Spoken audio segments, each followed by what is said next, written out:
அடுத்ததாக பேச தயாரிப்பாளர் சங்க தலைவர் திரு KR அவர்களை அன்போடு அழைக்கிறோம்.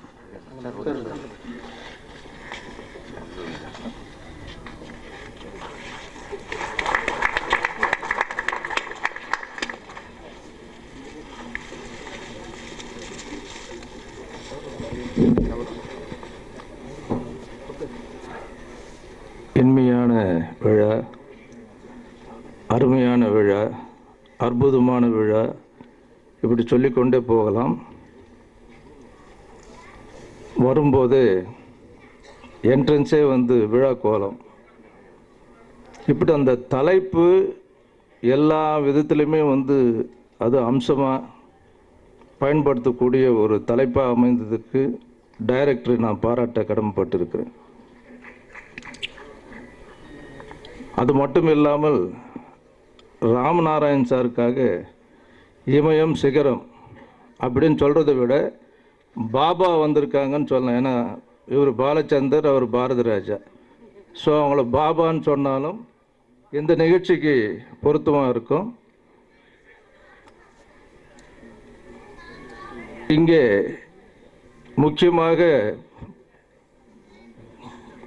புதுசாக வந்த ஒரு எழுக்குனர், அவருக்காக பல ரசிகர்கள், அவங்க சொந்தக்காரங்க, நண்பர்கள் நிறைய பேர் இங்கே கைத்தட்டல் சொல்லும்போது உண்மையிலே சந்தோஷமாக இருந்தது.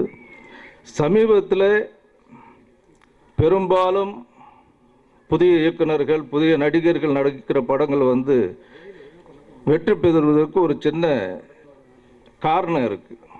ஏன் அந்த படங்கள் வெற்றி பெறுதுன்னு சொல்லும்போது, அந்த படத்தை எடுக்கும் போதும் சரி, நடிக்கும் போதும் சரி, அந்த நம்பிக்கை, தன்னம்பிக்கை தான் அதுக்கு முக்கியமான காரணம். அதனால தான் பெரும்பாலும் புது இயக்குநர்கள் படங்களும் புதிய நடிகர்கள் படங்களும் ஜெயிக்கிறதுக்கு. அதுக்கு இந்த ராமாயணத்தில் ஒரு சின்ன உதாரணத்துக்கு ஒரு கதை ஒன்று இருக்குது. ரொம்ப சிம்பிளானது தான், ரொம்ப பயப்பட வேண்டிய அவசியம் இல்லை. நீங்கள் இலங்கையில் இருந்து ராமர் சீதையை காப்பாற்றி கொண்டு வரும்போது அனுமார் கடலில் பெரிய பெரிய பாறாங்கல்லுங்களை தூக்கி போட்டுக்கிட்டே இருந்தார். ஆனால் அந்த பாறாங்கல்லுங்கள் முழுவதற்கு பதிலாக மிதக்க ஆரம்பிச்சது. ஸோ அது பாலமாக வச்சு ராமர் அங்கிருந்து சீதையை காப்பாற்றி கொண்டு அவர் ஒரு குளத்து பக்கத்தில் உட்காந்து யோசனை பண்ணார். இவ்வளோ பெரிய பாறாங்கல்லாம் எப்படி கடலுக்குள்ளே முழுகாமல் மிதத்துட்டு இருந்ததுன்னு தெரியாமல் அவர் ஒரு சின்ன கல் எடுத்து தண்ணியில் போட்டால் அந்த கல் உள்ளே போயிடுச்சு. ரெண்டாவது கல்லும் போட்டார், அதுவும் போச்சு. மூணாவது அப்போது அவருக்கு அனுமார் மேலே அபரிமிதமான எப்படி இந்த அனுமார் போட்ட கல்லுங்கள் மட்டும் மிதக்க ஆரம்பிச்சுதானு அனுமார் மேலே இந்த மரத்தில் இருந்து சிரித்து பக்கத்தில் கீழே ராமான் ராமா, நான் ஒரு பாறாங்கல்லையும் கடலில் தூக்கி போடும்போது ராமான்னு மனசுக்குள்ளே நினச்சது மிதக்க நினச்சி போட்டு நம்பிக்கையில் நான் போட்டேன். ஸோ மிதக்க ஆரம்பிச்சுது.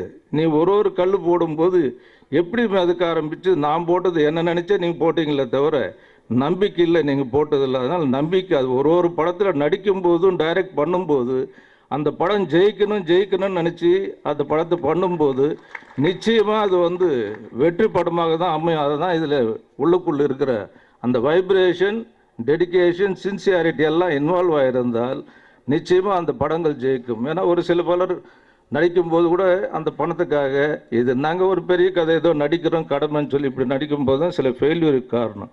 அதனால் நம்பிக்கையோடு எது செய்தாலும் அது நிச்சயமாக வெற்றியாக அமையும் என்று கூறிக்கொண்டு, ராமநாயன் சாருக்கு தோல்வியே கிடையாது, அவர் நிச்சயம் வெற்றி பெறுவார், நம்பிக்கையோடு சொல்லுங்க, மாபெரும் வெற்றி பெறும் என்று கூறி விடைபெறுகிறேன். வணக்கம்.